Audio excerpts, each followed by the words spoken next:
Asia Wilson, the number one victim in the WNBA, and it is a tight race, folks. There are a lot of people campaigning, auditioning, working their ultimate best to be the number one victim in the WNBA, but Asia Wilson, man, she is showing everybody how it is done. Asia Wilson has once again proven that skill on the court does not translate to authenticity, humility, and fan likability. We've got the receipts to prove it, and she's furious. Meanwhile, Caitlin Clark is out here turning merchandise counters into Black Friday chaos. And guess who else is surprisingly ahead of Asia? Her ex-teammate Kate Martin, the breakout story no one expected, and a rookie named Caitlin Chen, who practically just barely entered the league. Asia went from face of the old WNBA to background prop in a record-breaking merch moment. If you want to be a victim, you need to be consistent. You need to go year after year after year after year saying the same message. I'm a victim, I'm a victim, I'm a victim. You can't stray off one bit. And Asia Wilson, forget all the other, this past year, Asia Wilson has been on an absolutely historic victimhood run, and it deserves a round of applause. Let's be honest. Asia walked into the season thinking she's the best thing since sliced bread. MVP accolades? Check. Championship rings? Double check. Poster girl for the Aces? Triple check. But apparently, magazine covers and media soundbites don't always translate into fans spending $120 for your jersey, because reality just tapped her on the shoulder and whispered, they're buying someone else. If you're rocking with Caitlin and Kate, let us know down in the comments below. Let's go. Like, not only has Kate Martin still ahead of Asia Wilson, Kate Martin has now overtaken Sabrina Ionescu in jersey sales and Angel Reese. Kate Martin is currently on the WNBA website the third highest in jersey sales. Third right now. Now, pause everything. A fan just posted a video holding her brand new Kate Martin Valkyries jersey with the kind of joy usually reserved for winning concert tickets or finding out your favorite show got renewed. This isn't just fandom, it's a movement. 1 year ago, this team didn't even exist. Now, they've got diehards treating Jersey Day like a holiday. And that energy, it's not going to Asia. Why am I nervous? It's not even... Oh, whoa. Guys, this is so cool. Oh my god.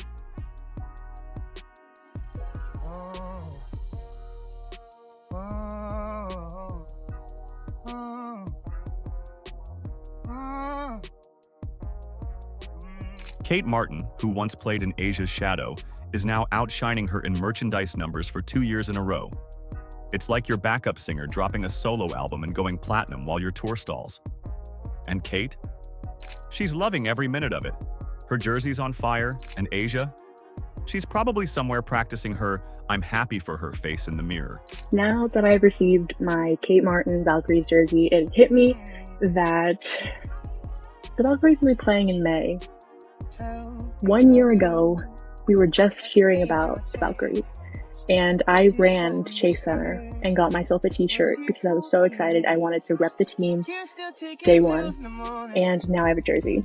I am so excited to watch this team play this year and from many, many, many, many, many years to come. And yeah, I'm just so excited. Go Valkyries. And then there's Caitlin Clark. If jersey sales were a video game, she just unlocked God mode. Ticket sales skyrocketing, TV ratings surging, merch vanishing off shelves like there's a Taylor Swift tour attached. Caitlin didn't just join the league, she reset the standard. And while she's making waves, Asia's sitting courtside watching her moment get hijacked by a newbie. And as always, Wilson is the victim. Third right now.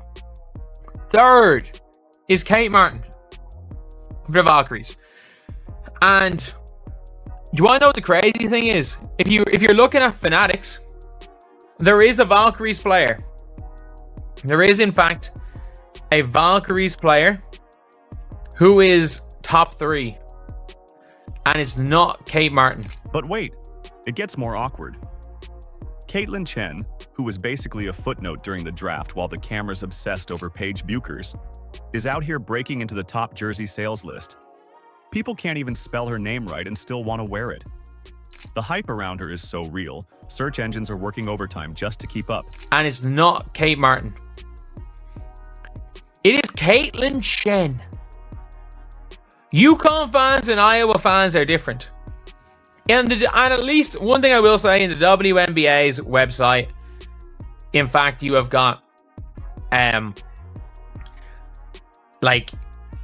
she's 6th. So how did Asia fall this far behind? Simple. While the league evolved and the hype train moved forward, she stayed stuck on cruise control, riding old accolades and coasting on brand nostalgia like a TikTok trend past its prime. Meanwhile, Caitlin Clark came in like an economic tidal wave and flipped the script entirely. And Asia? She's giving that classic, I don't care about jersey sales energy. The universal sign that someone cares deeply but can't admit the L. Let's be real. If your jersey is collecting dust in a discount bin next to last season's bobbleheads, maybe it's time to stop pretending it doesn't matter. Asia Wilson can ask a person, hey, why don't you really rock with me that much? Right? Why don't you find me that marketable? And that person can respond, well, your personality, how you carry yourself, your entitlement. And you know what Asia Wilson will say? She'll say, no, those are all wrong. You don't like me. You don't think I'm marketable because I'm black. But Asia, I just gave you 3 reasons why I don't. No, your 3 reasons aren't justified. It's because it's crazy. And no, this isn't just some random dip or freak analytics fluke. The numbers are real, public, confirmed. And yes, Kate Martin, the same Kate who used to defend Clark at practice in Iowa, is truly the face of a new franchise. That's not a stumble. That's a complete collapse. A merchandising upset of epic proportions. This isn't just losing, it's being left behind. I guess doesn't mean anything like, oh, it's only early. And I agree. I do think by the end of the year, it won't be that, she won't be top 3. And I also know people are going to be saying, oh, but everyone who wanted to buy an Asia Wilson jersey already has one. Everyone wanted to buy an Angel Reese jersey already has one. And that argument will be sound if Caitlin Clark wasn't still top. Caitlin Clark is still top, just like Steph Curry is top in the NBA. The shift is so real, even Aces fans are crossing over. People in Las Vegas, diehard, born and bred Aces fans, are showing up to games in Caitlin Clark jerseys. That's not just betrayal. That's walking into your ex's party wearing their rival's face on your chest. And the worst part? It's working. People are cheering. Now imagine being in Asia Wilson's PR meeting right now. You can hear the desperation. Flash sale? Pop-up shop? Should we bring in puppies? Meanwhile, Clark doesn't need a stunt. Her game is the marketing. She drops a behind-the-back pass and sells 5,000 units before halftime. Asia's side is left brainstorming like it's finals week and nothing's working. It's tough to navigate that sometimes. It really is tough to just navigate in a world that doesn't necessarily want to see you succeed or constantly has to nitpick on why you're succeeding. Asia Wilson, who nitpicks on why you're succeeding? Nobody says you're not a good basketball. Even I say you're a good basketball player. Me. Even I say you're. So who is really nitpicking on why you're succeeding in basketball? Nobody. Even teaming up with Angel Reese doesn't look like a fix. Reese doesn't need the assist. She's already on a marketing tear of her own. At this point, a collaboration would look more like a pity partnership than power duo energy. And nobody wants to see Asia getting dunked on by her own teammate in TikTok form. That's what these victims do. They make up situations in their mind that justifies how they feel. I feel like this. I need to formulate something in my head that reaffirms why I feel like this. Oh, I got it. I got it. And that gets exhausting. Do you know what gets exhausting? Listening to you constantly cry about race every single second. Caitlin, on the other hand, is casually converting arenas into fan festivals. She's not just playing basketball, she's leading a movement. Her name sells out merch lines and fills seats without needing a single dance or gimmick. Asia's camp is out here handing out keychains, hoping something sticks. What? What the actual shit? Hunter, no. That's cute. This is mine. Do you want Hunter, me to? Oh, you could get the red shorts to go with it. You did not take this out of my closet. Is that signed Caitlin Clark? Put the fucking phone down. Is that signed Caitlin? Hunter, why would you bring this out of my closet? Bro, Stop it, no. stop. You have to get that Hunter, it's and mine get the from my shorts. closet. The truth is painful. The landscape has shifted. It's no longer about who's been in the league the longest or who's got the trophies. It's about who the fans are connecting with right now. And all signs point to Caitlin Clark, Kate Martin, and Caitlin Chen leading the new charge, while A'ja Wilson's jersey gets left behind with yesterday's headlines. Her All-Star jersey goes up on the Indiana Fever Team Store website, and just like that, done. No more. Limited quantity, limited shipping, limited amount. If you didn't put it in your cart by the time was already up. If you didn't make your decision what color you wanted, time was already up. While we're discussing standout performances, it's impossible to overlook the emotional impact Kate Martin has made on A'ja Wilson's legacy, effortlessly and without fanfare. Kate didn't require a major endorsement deal, a media blitz, or an aggressive PR campaign.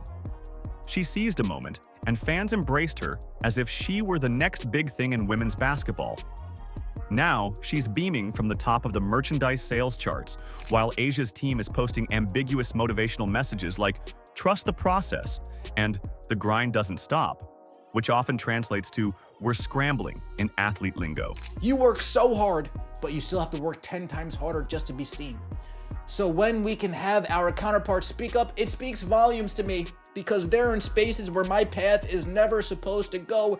A'ja Wilson, where is your path supposed to go? Wait, you grew up with both parents. You went to private school. Not charter school, private school. A'ja, where is your path supposed to go? These people want to act like they had it so hard, like they struggled so much. A'ja Wilson. Let's face it, legacy is admirable. It provides material for highlight reels and heartfelt tributes during halftime ceremonies. But in today's game, if your legacy isn't translating into jersey sales, it's akin to a bedtime story. Pleasant, but not compelling. The WNBA has evolved dramatically over the past 5 years. The current fan base is younger, more dynamic, and fixated on who's making waves right now. Kate Martin is trending, while A'ja Wilson, once the league's centerpiece, risks becoming a nostalgic figure as 2025's audience moves swiftly, and legacy doesn't come with a purchase link. Paige Bakers! Us as black women, Paige reminds me a lot of you. Like, you say it's not really about me. And she knows how her privilege has gotten her to that point. And also, like, she's good at basketball, obviously. But, like, she understands her privilege. It's like what pushes her over the top, in a sense. It reminds me a lot of you. And I mean, that's a combo. Merchandise sales offer a stark truth. They don't deceive, embellish, or rely on carefully crafted press releases. They're unsentimental, indifferent to past MVPs, Olympic medals, or the number of times you've dominated highlight reels. Merchandise sales are the purest form of democracy in sports, fans voting with their wallets in real time. Currently, those votes are resounding.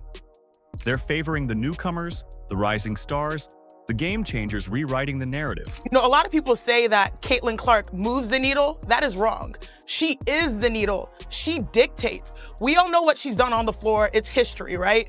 But off the floor, my goodness, she and the Indiana Fever accounted for 45% of all the broadcast value of the WNBA last season. She accounted also for helping drive the numbers of merchandising up 500%. Of course, her jersey was #1. A'ja Wilson, surprisingly, isn't part of that narrative anymore. Not due to a decline in skill, her talent remains unquestionable, but because the cultural spotlight has shifted. She's become a question already posed and answered. Whether it's fair or not, the verdict is clear. It's not about A'ja, it's about the fans. Their focus has shifted, their attention has wandered. Jerseys are flying off the shelves, but hers are collecting dust. In an era where relevance is gauged by clicks and shopping cart checkouts, legacy holds little weight. It's not a personal affront. It's a public reality. How many do they have? 15,000? How many did they have? 5,000? Regardless, they should have had more. Regardless, they should have had more. Folks, when this shoe comes out, god damn. Nike better be prepared. That website might just drop. That website might get extremely blown up.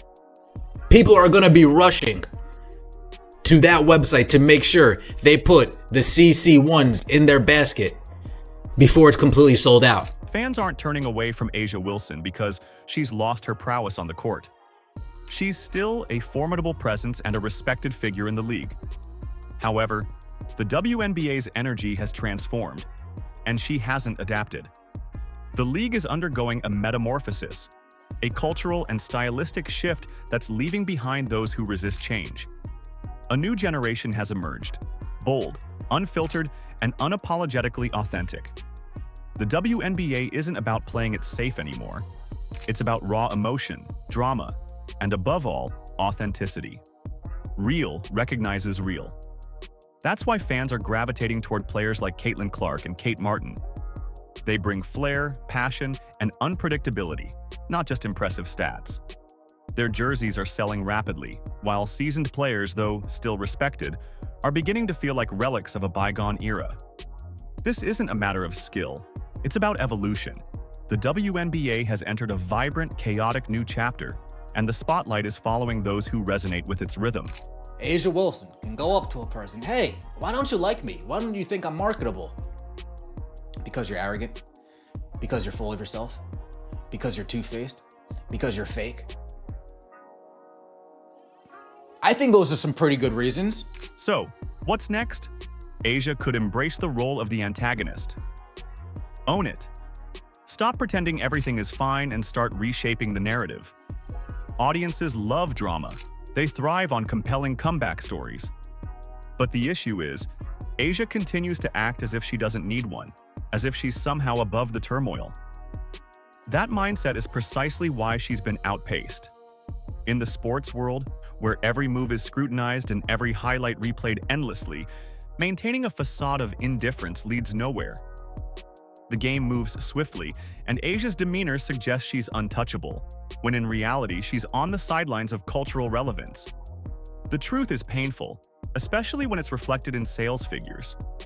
Jersey sales are unambiguous.